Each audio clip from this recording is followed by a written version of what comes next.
We put our teacher in the hospital. Story time. My 6th grade class was so freaking bad, you guys. I mean, I wasn't, but the rest of the kids were horrible. Our classroom was located on the 2nd floor, so sometimes kids would throw things out the window and try to hit the kids on the ground. And normally it would just be things like pencils or crumbled up pieces of paper, nothing that could really hurt anybody, right? But one day while we were taking a test, my teacher had realized she forgot something in her car, so she left us in the classroom by ourselves. And some kids in my class thought it would be perfect to use this opportunity to cheat. So there was one kid in my class, and we're gonna name him Chris, but he decided to be a lookout, so he stood near the window to keep an eye out for the teacher. Well, when he saw her coming, the rest of the kids weren't done cheating yet, so they told him to cause a distraction. So he runs over to his desk, grabs the biggest textbook he can find, and throws it out the window at the teacher. The book hits her in the face, and it busted her bottom lip open. It was so bad that the school had to send her to the hospital. My cousin made a Tinder, and we were having a family barbecue, so he came over. He was like, oh my god, Sam, like this really hot girl just like matched with me. And then he shows me. And then I see the profile, and it's literally pictures of Madison beer. But the name on the profile was like Kalani. I was like, bro, I don't know who you think you're fucking texting, but it's not Madison beer. You're texting someone's fucking auntie right now. Whole ass auntie. He's like, guess we're about to find out. I was like, no, what the no? He's like, yeah, I just gave her the Addy. She's about to pull up. Like, we're gonna meet. Like, it's all cool, Sam. Like, trust me. Trust me. Trust me, he said. Okay. I trusted him. So I see a car pull up, and he's like, oh my god, I think it's her. I was like, oh shit, what if I do meet Madison Beer? The door freaking opens, and this old lady pops up. I look at my cousin, and I'm like, go! Go hug her! Go! You were so excited. It's Kalani. The one and only. Come on. One day, this football player DM'd me. We're gonna call him Tyler. So like, I didn't know Tyler in real life. But let me tell you something. From the DMs that we exchanged, he seemed chill. And he had one picture on Instagram, so I was like, come on, he has to be legit. I mean, long story short, Tyler was like, we have to meet. You should come to my football game and support my team. Our color is yellow. It'll be fun. Meet me at the field after. Bitch, guess what? I went. So the game finished. The bright yellow team won. The Tigers won. So, you know what I did? So I walked to the field, to the middle of the field, like Tyler said. And you know, I wanted to seem supportive. I like a wifey. So I randomly just started chanting, Tigers, let's go, Tigers! And then this guy taps me on the shoulder. And I was like, yes. And the guy's like, I'm Tyler. What the fuck are you doing? We're the chameleons, not the tigers. Remember, I was like, you're not Tyler. Look at this guy in the face. And I was like, you are not Tyler, silly goose. I don't know who you are. And then the guy goes, oh no, I'm the guy you've been texting. And so then I pulled out my phone and I pulled up Tyler's Instagram. And I was gonna pull up Tyler's photos to prove a point. So the only photo was a group photo, right? And so I pointed at the guy that I thought was Tyler, and I was like, no, this is Tyler. And you know what the guy tells me? He goes, no, dumbass. The guy you're pointing at is my cousin in that photo. I'm the guy next to him. And I was like, oh, okay, so technically I fell for your cousin. Okay, so I'm just gonna head out. Thank you so much, Tyler.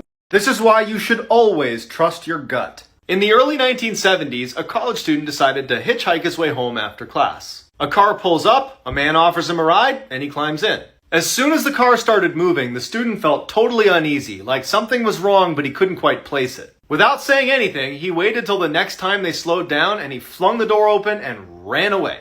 2 years later, he's flicking through TV channels when he comes across this special interview with a death row inmate. And it's just the audio recording, so he hears the interviewer ask the inmate, why did you remove all the door handles inside of your car? The man just goes, well, the first time I tried to kill someone, I picked up a college hitchhiker who got smart at some point and jumped out of my car. So, lesson learned, remove all the door handles. When they showed his picture, the student knew immediately that he was supposed to be the first victim of John Wayne Gacy, aka the killer clown, who had killed over 30 men and boys in his clown room and stuffed them into his basement. So one day, my family and I noticed that we had a lot of random animals coming into our house. Like, literally, one day we had a squirrel, we had a lizard, we had a bird, we had random ass cats. I don't know, man, we were just a little confused and concerned that our house was slowly turning into a zoo. But you know, so one day I stayed up all night until like 3 a.m. and then I hear all of this ruckus in my closet. This is the best part. So I open my closet and then I see my cat, Princess, digging up something. So I go to see what she's digging up.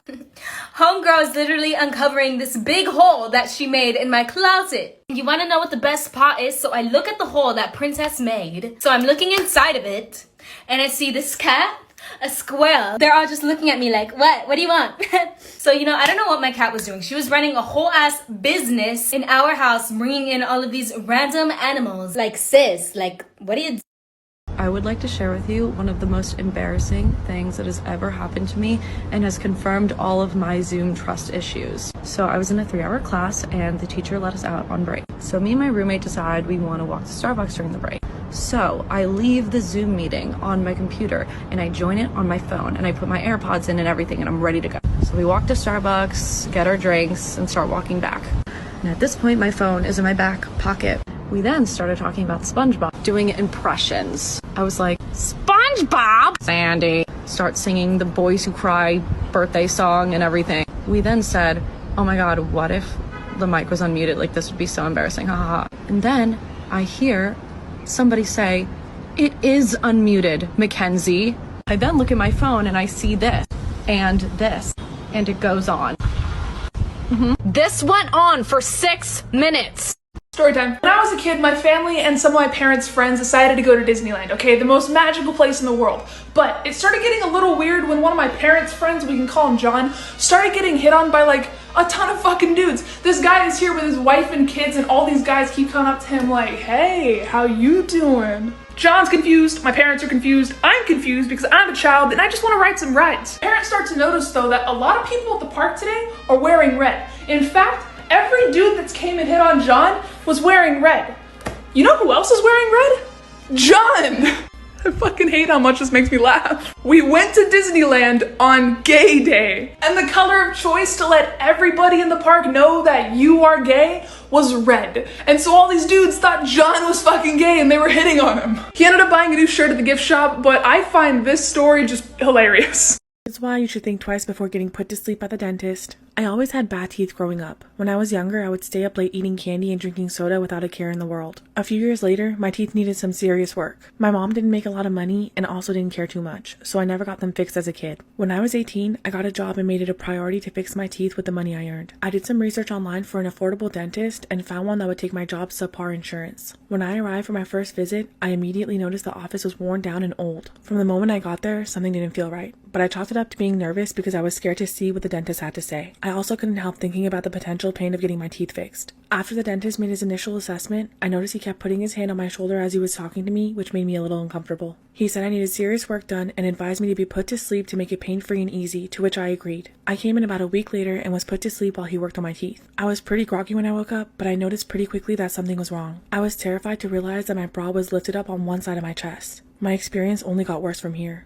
Part 2, why you should think twice before getting put to sleep at the dentist. A million things were going through my head when I woke up. I thought that maybe when I was groggy, I was moving around and my bra rode up on one side. I didn't want to believe that anything bad happened when I was put to sleep. I thought I was overthinking it and told myself that it sounded crazy, but it was lingering in the back of my mind. When I went back for my next appointment, I told my dentist that I wanted to stay awake. However, he kept arguing with me and trying to convince me to be put under again. I flat out told him that I was uncomfortable with being put to sleep for a second time and refused. He was annoyed and upset, which was a big red flag for me. I ended up just leaving and getting my work done somewhere else. I also filed a report of exactly what happened and what I experienced with this weirdo. A few months later, I received a call stating that the dentist I filed a complaint against was arrested. More information about my complaint was needed to build a case against him. It turns out this dentist and a few other staff in his office were abusing female patients that they put to sleep before working on them. Multiple patients filed complaints about this guy, which sparked the investigation. After this, his practice was shut down and his dental license was taken away. He ended up getting a much-deserved hefty prison sentence.